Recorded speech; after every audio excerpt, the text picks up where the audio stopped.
The stars shimmered like scattered diamonds in the void, watched over by the steel eyes of the Galactic Union's flagship, Vigilant Purpose.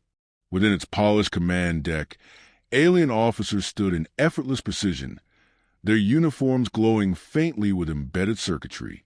They were 100 species strong, each one more advanced than the last, united by their abandonment of primitive warfare. In their doctrine, plasma had replaced powder, and energy shields rendered any solid projectile laughably obsolete. Or so they believed. Commander Cithril Voss stood at the observation pane, his 4 translucent eyelids blinking in lazy succession. The tall, amphibious Zalari considered the human transmission flickering before him, a grainy image of Earth, rotating slowly, accompanied by statistics, atmosphere tolerable, population fragmented, technological development below threshold. A low threat, a curiosity at best. Ballistic weapons, he scoffed, his voice carrying a fluid resonance. Like children throwing rocks at the sun. Commander, in tone an adjutant, a wiry insectoid named Hexer 9, the Terran colonies in Sector Kappa. 3 have refused integration protocols. They've activated localized defenses, projectile base. There was a ripple of laughter across the command deck.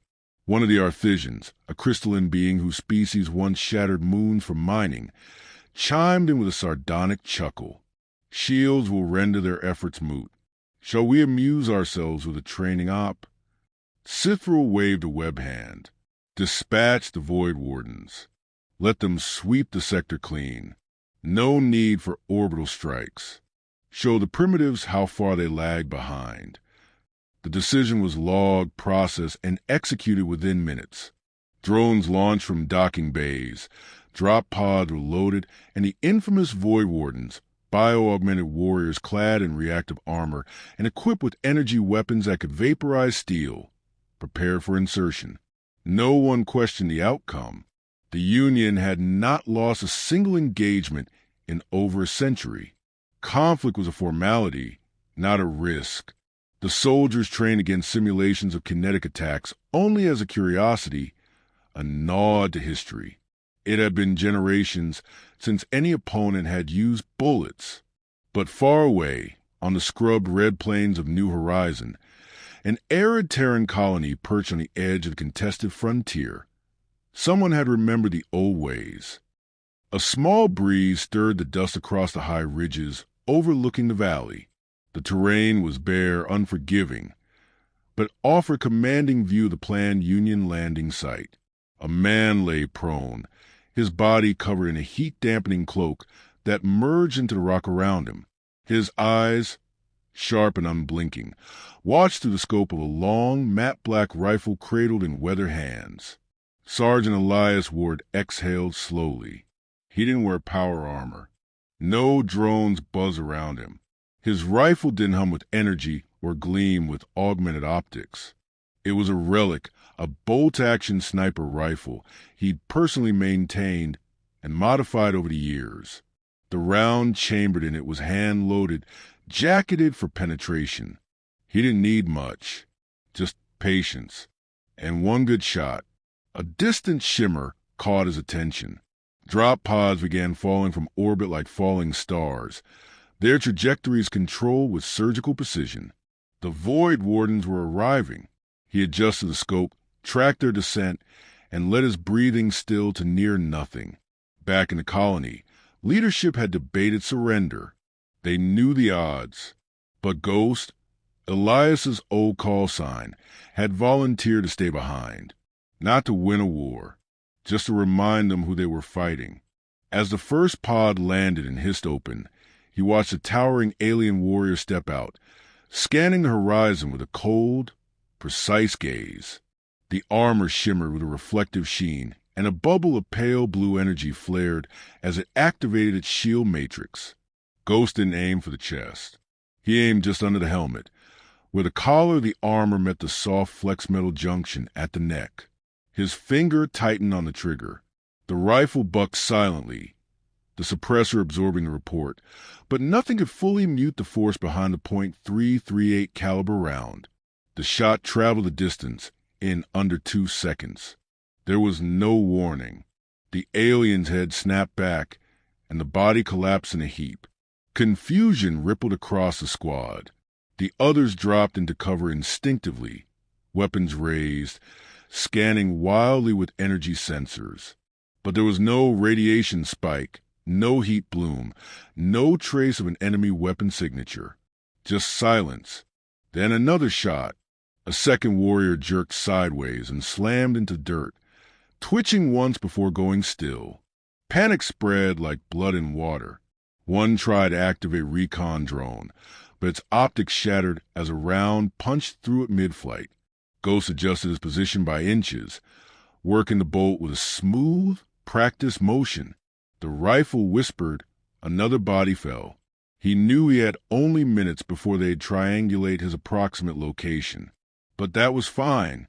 He wasn't here to hide forever. He was here to make them think. Up in orbit, Commander Sithril received the casualty report with a growing frown. 6 Void Wardens down, all within the first 5 minutes. No visual contact, no energy signals. Impossible, he muttered. But even as he dismissed it, somewhere deep in the back of his mind, doubt slithered in. He ordered reinforcements, wider scanner sweeps, atmospheric drone coverage. Yet on New Horizon, the sniper had already shifted locations. His scope found new targets. His rifle whispered again. And the Void Wardens, for the first time in living memory, began to feel fear. Ghost lowered his rifle briefly and looked to the horizon where more ships were descending. He wasn't sure if he could stop them all. But he didn't need to. He just had to remind them that humans, when cornered, fought with everything. And sometimes the old ways were the deadliest of all. He smiled faintly. Let them come. Ghost didn't flinch as the sky roared above him. The Union's dropped ships streaking through the upper atmosphere, like angry gods descending. His eye remained locked on the valley below through the scope's lens, watching as waves of soldiers fanned out, their armor glinting under the pale light of New Horizon sun. His heartbeat matched the slow rhythm of his breath, measured, calm, deliberate. Every movement was controlled, rehearsed through years of war and instinct. He was alone, and that was exactly how he wanted it. The Union troops moved with mechanical efficiency, their formation perfect, their communication seamless. They swept to the landing zone with practiced arrogance, assuming superiority the way a lion assumes prey won't fight back. Their armor bore no scratches, their energy weapons gleamed like polished bone, and their helmets had any expression, if they even had fear to begin with. Ghost's scope drifted to a commanding officer, standing near a hovering tactical array. The alien's gestures were precise, issuing orders to nearby units while holographic projections flickered beside it, charting terrain and enemy positions, none of which included him. Ghost had made sure of that. He had killed the scouts in silence the night before, left no trace. As far as the Union knew, this ridge was just another piece of dead rock. He adjusted his aim. A crosswind slid over the cliff's edge, curling like a whisper. He compensated for it instinctively, then steadied. A breath in, a heartbeat, a breath out. The rifle kicked, almost politely. Through the scope, he watched the officer crumple mid-command. The energy shield flared once, confused by the kinetic assault, then blinked out. The alien's body struck the ground with an almost casual thud. The squad didn't move right away. Their programming hesitated, awaiting sensor data. But there was none. No residual heat, no plasma trace, no echo on the scanners. Just a corpse. Then chaos. The nearest soldier raised a hand to his helmet, calling something out. Ghost couldn't hear it, but he didn't need to. They were speaking the universal language of confusion now. Half-formed formations, weapons raised at shadows, wide-eyed scans searching for something that didn't announce itself. He fired again. Another figure collapsed, the armor punctured clean through the visor. The Union might have advanced centuries beyond projectile warfare, but they'd never accounted for a round traveling faster than sound, with no signature, no charge, just a chunk of metal and intention. He moved.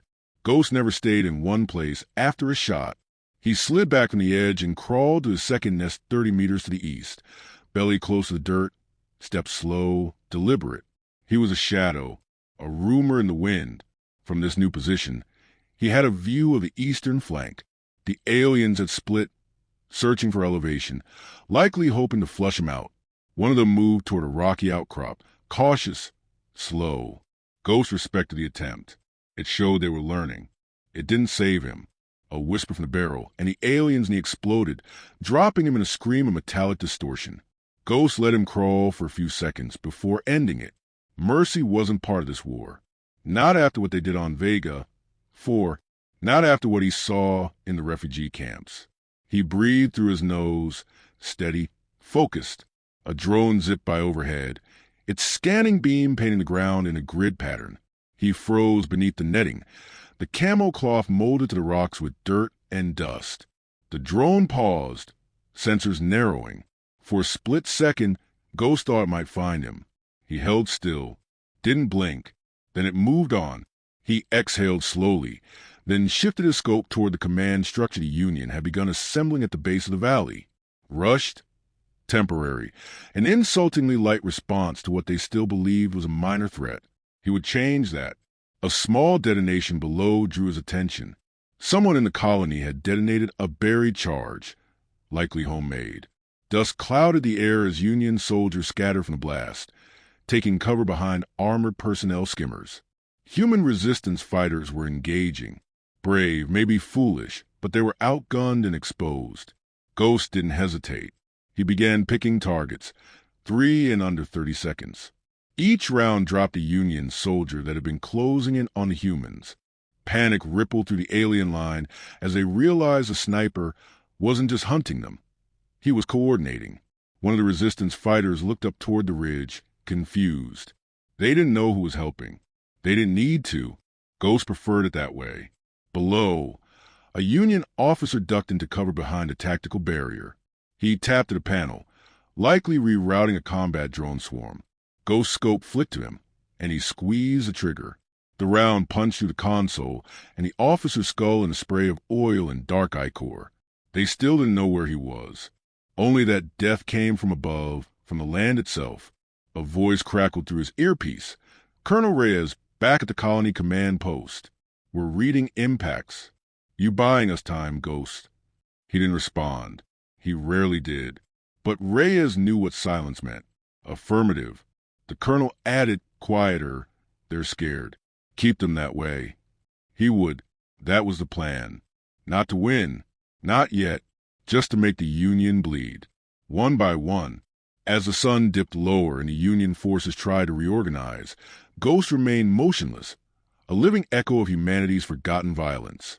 The rifle rested quietly against his shoulder, its barrel warm, not from rage, but from purpose. And below, the most advanced army in the galaxy had begun to doubt the invincibility of their shields. The Union had begun to unravel, though it took a while before their commanders could admit it. Reports streamed in, each more perplexing than the last. Soldiers dead without explanation, drones falling from the sky, communication links interrupted by interference that shouldn't have been possible. Sci-Fi's calm facade cracked slightly as the latest update blinked on his command deck screen. 6 more Void Wardens down. No sign of the enemy. No energy traces. No coherent battle pattern. He slammed a fist onto the console, sending a ripple of shock through the room. This is impossible. How could we be losing to this? Hexar 9, the insectoid strategist, perched beside him, his multifaceted eyes darting over the readings. It's the humans. We underestimated them. They've adapted. Scythrul's tentacles twitched. His species had never encountered a situation like this. Even when the ancient warrior races of the galaxy had risen up in rebellion, they hadn't been able to inflict such casualties without advanced weaponry. Kinetic weapons were relics, museum pieces, scavenged by historians as oddities of a primitive past. He sneered at the idea of a human sniper, lurking in the dust, dealing death with nothing but a metal tube and a sharp eye. But the evidence was undeniable. His elite forces were losing, and they had no idea where the enemy was striking from. This wasn't a clash of armies. It was slaughter in the dark. "Deploy the anti-ballistic teams," Scythe ordered, his voice cold, though frustration flared in his chest. "Activate the drones with kinetic tracers. Send in the heavy artillery, if you must. This must end now." There was no hesitation. The Union responded quickly, dispatching their elite anti-sniper squads, cybernetically enhanced soldiers equipped with cloaking devices and anti-ballistic countermeasures. They were the Union's solution to threats that could still harm them through traditional means. They had faced down asteroid bombardments, plasma storms, and even rogue supernovas. A sniper should have been no different. At least that was the theory. Ghost shifted positions again, his rifle slung across his back. He had anticipated this response. The Union didn't hesitate when threatened, but they were predictable, and that was his advantage. He had been moving to the high cliffs for hours, shifting his location after every shot. He had taken out half a dozen Void Wardens already, but he knew it wouldn't take long for them to adapt, to understand that they weren't dealing with a mere human resistance fighter. They were up against a force that was patient, precise, and ruthless. His earpiece crackled softly. Rhea's voice came through, slightly strained. "Ghost, we're seeing a lot of movement from their side. Anti-ballistic teams are being deployed. Drones are sweeping the area. They know you're here." Ghost didn't respond immediately. His eyes scanned the terrain, watching as a trio of heavily armed Union soldiers trudged through the ravines, their cloaking devices barely noticeable in the waning sunlight. They were good, but not good enough. He waited, the rifle steady in his arms, the crosshairs centered on the lead soldier. He squeezed the trigger. The first shot tore through the cloaking field, the soldier's body jerking violently as the round punched through his chest. He collapsed in a heap, the cloaking device flickering out of existence. The other two soldiers froze, scanning the horizon in a panic, their fingers twitching over their weapons. Ghost was already gone, repositioning to a higher cliff. The Union troops scrambled, knowing they were being hunted, but not by what. One of the soldiers tried to fire at the location of the previous shot, but Ghost was already out of sight. They weren't used to being outclassed in the field. They weren't used to being hunted by an enemy they couldn't even see. "Target down," Ghost murmured, his voice barely above a whisper. "Two more left." He worked quickly, calculating the distance between him and the remaining soldiers. He was far from perfect, but this was where he excelled. This was what his training had prepared him for. They were moving away from the center of their group, trying to flank. His rifle barked again, and the second soldier fell, his helmet ruptured in a brilliant flash of sparks. But it wasn't just the soldiers that were on his mind now. Ghost could feel the change in the air, the tension thickening as the Union began to deploy their countermeasures. He had hoped it wouldn't come to this, but he knew it was inevitable. They were no longer just looking for a sniper, they were looking for him. Scythe stood at the helm of his flagship, watching the data streams with an increasingly disquieted expression. The heavy artillery was in place, and the drones were combing every inch of the terrain, sweeping it for any hint of his location. But still, there was nothing, just a trail of dead soldiers, each falling in silence, each without a trace of the enemy that had claimed them. "The anti-sniper teams are engaging," Hexar 9 said, a hint of satisfaction in his voice. "They've adapted. They'll flush the human out now." But even as the words left his mouth, Scythel's instinct screamed a warning. He watched the feed closely, his eyes narrowing as the anti-sniper unit scanned the valleys. They had the technology to detect even the smallest displacement in air pressure, the faintest flicker of energy. But there was no heat signature, no electromagnetic pulse. The only thing that was constant in their search was the dead. There was a deep silence on the command deck. The Void Wardens had always been trained to face threats they could see, threats they could understand. But the human sniper was something different. A shadow, a nightmare that didn't follow the rules of battle. "I'm pulling them back," Scythe said suddenly, his voice tight. "Initiate a full retreat. We've lost too many. It's not worth it."